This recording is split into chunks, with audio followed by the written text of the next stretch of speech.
Bonjour. Voici les faits du jour au 25 juin 2026. Nous abordons aujourd'hui l'impact direct des crises sur les Français, qu'il s'agisse de l'énergie, du logement ou de la santé publique, avec un coût global des dépassements d'honoraires qui pourrait atteindre 10 milliards d'euros en 2040. La vie politique française est en pleine effervescence, avec la préparation de l'échéance de 2027 déjà au centre des débats. Nous ferons également le point sur des affaires judiciaires et des crimes choquants, certains impliquant des mineurs dès 10 ans. La sécurité publique reste une priorité, avec des saisies de près de 100 kg de drogue et des interrogations sur la lutte contre le narcotrafic. Enfin, nous examinerons la situation de la cybersécurité avec des millions de personnes affectées par des fuites de données, ainsi que les enjeux de la défense et du renseignement national. Impact direct sur les Français.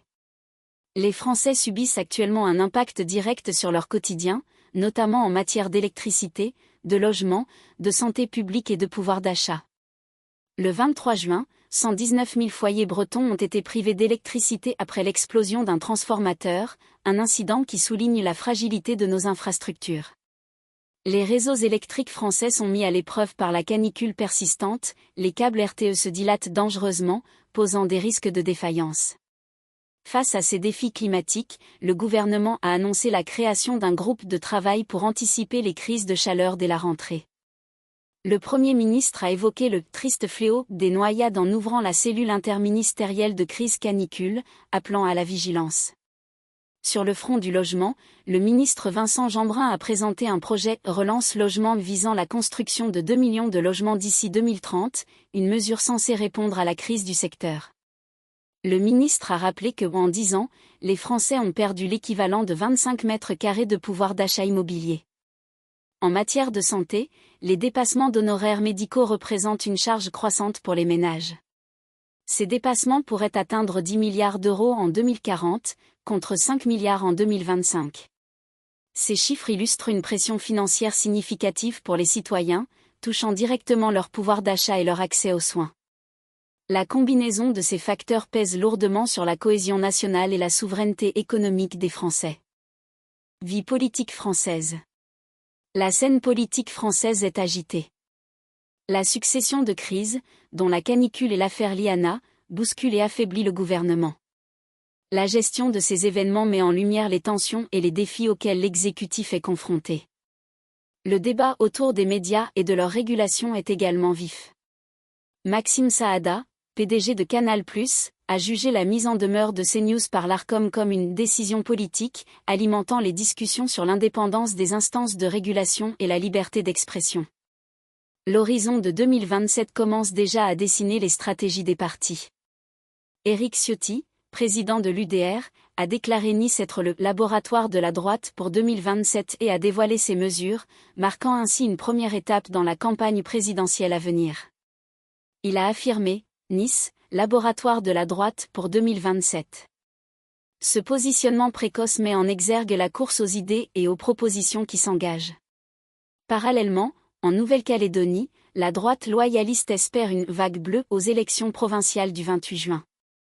Les enjeux locaux se mêlent aux dynamiques nationales, avec des conséquences potentielles sur l'équilibre politique global de la France et la question de son identité territoriale. Affaires judiciaires et crimes choquants.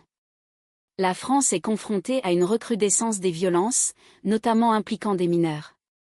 Louis, 17 ans, a été battu à mort lors d'un guet-apens filmé à Narbonne. 5 suspects, dont 3 mineurs, sont écroués dans cette affaire. Ce fait divers met en lumière la brutalité de certaines violences ultra-jeunes. Un autre événement choquant concerne un enfant de 10 ans qui a été mis en examen pour tentative de viol et meurtre sur une femme de 22 ans à Saint-Brieuc, un dossier qui soulève des questions profondes sur l'âge pénal et la délinquance juvénile. Des crimes anciens refont également surface. Le mari d'Hakima Boukroui, 78 ans, a avoué son meurtre en 2005 et celui de leur fils, 20 ans après les faits.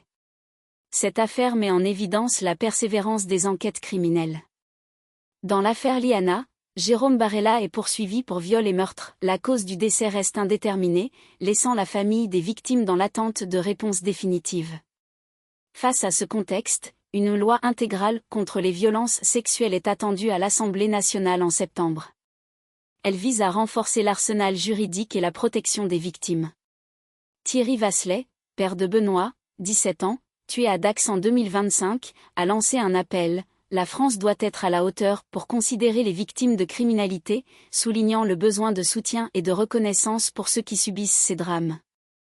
Sécurité publique et faits divers. La sécurité publique demeure une préoccupation majeure sur le territoire national. Dans la lutte antiterroriste, un djihadiste, Sharafdin Abrouz, a été condamné à 30 mois ferme pour menace de mort contre Maître Thibault de Montbrial, avocat de victimes d'attentats. Cette condamnation marque la poursuite des efforts judiciaires contre les individus radicalisés. Le narcotrafic continue de sévir, comme en témoigne une opération d'envergure. Près de 100 kg de drogue, des armes et 278 000 € en numéraire ont été saisis, et 15 personnes interpellées à Rennes et en Espagne. Cette opération transfrontalière souligne l'ampleur du réseau et la détermination des forces de l'ordre. La droite nantaise a mobilisé contre le narcotrafic après 4 fusillades mortelles en quelques semaines, une situation qui érode le sentiment de sécurité des habitants et questionne l'efficacité des mesures actuelles. En matière de faits divers tragiques, l'effondrement d'un PN de falaise à Biarritz le 24 juin a causé la mort d'une femme et la disparition d'un homme. Cet événement naturel rappelle la vulnérabilité de certaines zones côtières et les risques associés à l'érosion. Ces différentes situations impactent directement la sécurité des Français et la stabilité de leur territoire. Cybersécurité. La cybersécurité est un enjeu croissant pour les citoyens et les institutions françaises. Plus de 3,6 millions de personnes sont potentiellement concernées par une fuite de données de la plateforme Carvivo. Cette brèche illustre la vulnérabilité des systèmes informatiques et les risques pour la vie privée des utilisateurs. Face à la multiplication des incidents, le gouvernement annonce une pause cyber visant à limiter les fuites de données pendant les cyberattaques. Cette initiative vise à mieux coordonner la réponse des acteurs et à protéger les informations sensibles. Le CERT-FR, le Centre gouvernemental de veille, d'alerte et de réponse aux attaques informatiques, observe une recrudescence d'attaques ciblant les messageries instantanées de secteurs sensibles. Cette tendance indique une professionnalisation des cybercriminels et des enjeux stratégiques pour la sécurité nationale. Sur le plan technique, de multiples vulnérabilités ont été découvertes dans Google Chrome, notamment pour les versions antérieures à 149.0.7827.155/156, appelant à des mises à jour urgentes. De même, d'autres multiples vulnérabilités ont été découvertes dans Oracle WebLogic, concernant spécifiquement les versions 12.2.1.4.0, 14.1.1.0.0, 14.1.2.0.0 et 15.1.1.0.0. Ces failles nécessitent une vigilance constante et une réactivité des utilisateurs et des administrateurs pour maintenir l'intégrité des systèmes. Défense et renseignement national. Les institutions françaises continuent de veiller sur la défense et le renseignement national.